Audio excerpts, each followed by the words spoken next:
একবার ভাবুন তো, আপনি জীবনে অনেক গুনাহ করেছেন। দিনের পর দিন গুনাহ করেছেন, নামাজ ছেড়ে দিয়েছেন, ভুল পথে চলেছেন। হঠাৎ একদিন মৃত্যু আপনার দরজায় কড়া নাড়ল। তখন কি ফিরে আসার সুযোগ থাকবে? আজ আমি আপনাদের শোনাব এমন এক যুবকের গল্প, যার জীবন ছিল অন্ধকারে ভরা, কিন্তু শেষ রাতেই বদলে গেল তার ভাগ্য।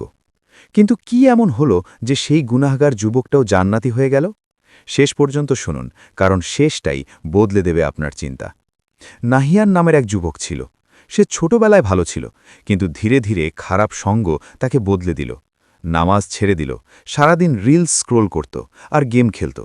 সন্ধ্যা হলেই বন্ধুদের সাথে আড্ডা দিতে চলে যেত। এভাবেই চলছিল তার জীবন।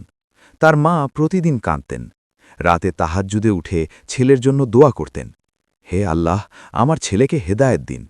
কিন্তু যুবক ভাবত, এখন তো বয়স আছে, পরে তাওবা করব। একদিন গভীর রাতে সে বাড়ি ফিরছিল। হঠাৎ রাস্তার পাশে এক জানাজা দেখল। লোকেরা বলছিল, ছেলেটা খুব ভালো ছিল, তা বাবার টাকা পয়সার কোনো অভাব ছিল না, কিন্তু হঠাৎ ক্যান্সারে আক্রান্ত হয়ে মারা গেল। যুবকের বুক কেঁপে উঠল। মৃত মানুষটার বয়স তার মতোই।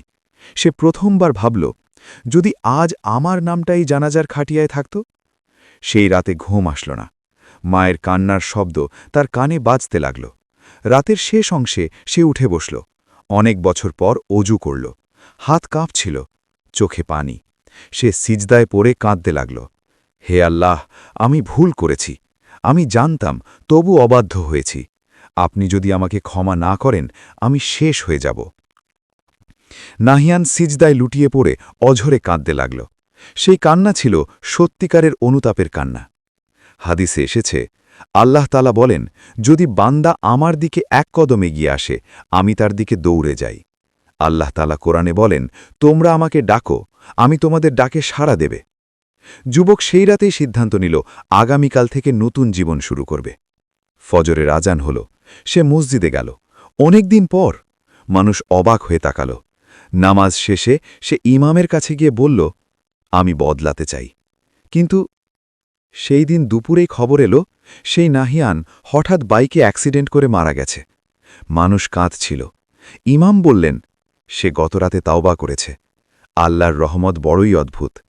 ভাই ও বোনেরা, আমরা জানি না আমাদের শেষ রাত কোনটা। গুনাহ করতেই পারি, আমরা মানুষ, কিন্তু ফিরে আসতে দেরি করলে হয়তো সুযোগটাই আর পাব না।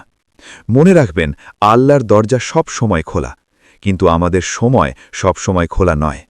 আজ যদি মনে হয় আপনারও ফিরে আসা দরকার, তাহলে এক্ষুনি সিদ্ধান্ত নিন। কমেন্টে লিখুন, আল্লাহ আমাকে হেদায়েত দিন। আর এমন গল্প পেতে চ্যানেলটি সাবস্ক্রাইব করুন। ধন্যবাদ।